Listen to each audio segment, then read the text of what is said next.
मी ते pencil cut पॅन्टचं cutting करून घेते. त्यासाठी मी असा डबल फोल्डेड कपडा घेतलेला आहे. उभी घडी घातलेली आहे. बंद बाजू आपल्याकडच्या साईडला घेतली आहेत. 2 पार्ट वेगवेगळे ठेवलेले आहेत घडीचे. जशी आपली विकतची घडी येते तशीच. खालच्या बाजूला 2 इंच बॉटमसाठी आणि वरच्या बाजूला इथे आपली हाईट टाकायची. आणि हाईट जेवढी टाकतो त्याच्यावरती अजून 2 इंच इलॅस्टिकसाठी असा कमरेकडच्या बाजूला ठेवायचं. आता इथे सीटचाच तिसरा पार्ट टाकायचा. आणि तसाच इथे आपल्याला खालच्या बाजूलाही तिसरा पार्ट टाकून घ्यायचा आणि पुढे 2.5 इंच टाकून घ्यायचा. 2.5 इंच वरती 2.5 इंच असं तिरकं करून तो क्रॉच एरियाचा पार्ट ड्रॉ करायचा आहे. आता क्रॉच एरियापासून इथंपर्यंत किती येते ते मोजून घ्यायचं आणि त्याचा अर्धा करायचा. खालच्या बाजूलाही त्याचा अर्धा ड्रॉ करायचा आणि बॉटम आपला 7 इंचाचा आहे, तर 3.5 इंच इकडं आणि 3.5 इंच इकडं, म्हणजे सेंटरवर हा बरोबर बॉटम आला पाहिजे. ह्या प्रकारे ड्रॉ करायचं. आता जिथून आपण तिरका दाखवलं आहे आता त्याप्रमाणे घ्यायचं आणि त्याचं सेंटर काढून घ्यायचं आणि पाऊण इंच आतमध्ये घेऊन ही लाईन ड्रॉ करायची. जर तुमच्याकडे स्केल असेल तर स्केलने ही प्रोसेस केली तरी चालेल. आता ह्याचं सेंटर काढून पाऊण इंच आत घेऊन इथेही मी दोन्ही बाजूला असं ड्रॉ करून घेते. हा आपला फ्रंट पार्ट आहे आणि हा कटिंग करून आपण सेम घ्यायचा. बॅक पार्टला आपण 2-2 इंच वाढवून घ्यायचं असतं.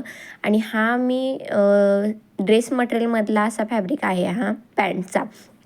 तुम्हाला वेगळ्या पॅन्टचा कपडा घेऊन शिवायचा असेल तर 2.5 मीटर असा कपडा घेऊन तुम्ही शिवू शकता. 2.5 मीटरमध्ये, काही वेळा 2 मीटरमध्ये सुद्धा ही पॅन्ट होते. हा पण फ्रंट साईड कटिंग करून घेतो. याच्यासाठी मी असा जसं आपण फॅब्रिक विकत आणलेला असतो त्याचप्रमाणे ड्रेस मटेरियलची जी घडी होती तशीच घडी घेतली होती.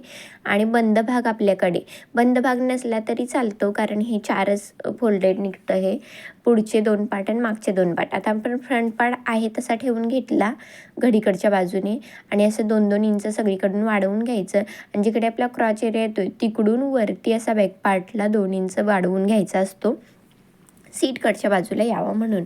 आता इकडे 2-2 इंच सगळीकडनं वाढवून घ्यायचं. आपण सेमच घेतलेलं असतं बघा. 7 इंचाचा आपल्याला बॉटम हवं होतं, तर 7च इंचाचा बॉटम घेतला होता. कुठेही शिलाई मार्जिन आपण वाढवलं नव्हतं.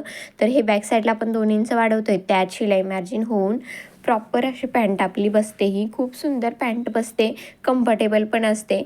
त्यामुळे ह्या पॅन्टला शिवायलाही वेळ लागत नाही आणि घातल्यानंतरही कम्फर्टेबल असते. तुम्हाला हा कटिंगचा व्हिडिओ आवडला असेल तर लाईक, शेअर आणि सबस्क्राईब करायला विसरू नका.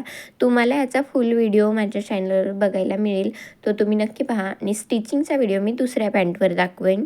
ह्याच्यात मला थोडी गडबड होती तर मी तो स्टिचिंग करून घेतला आहे. मी ग्रीन कलरच्या पॅन्टवर तुम्हाला स्टिचिंगचा व्हिडिओ दाखवेन.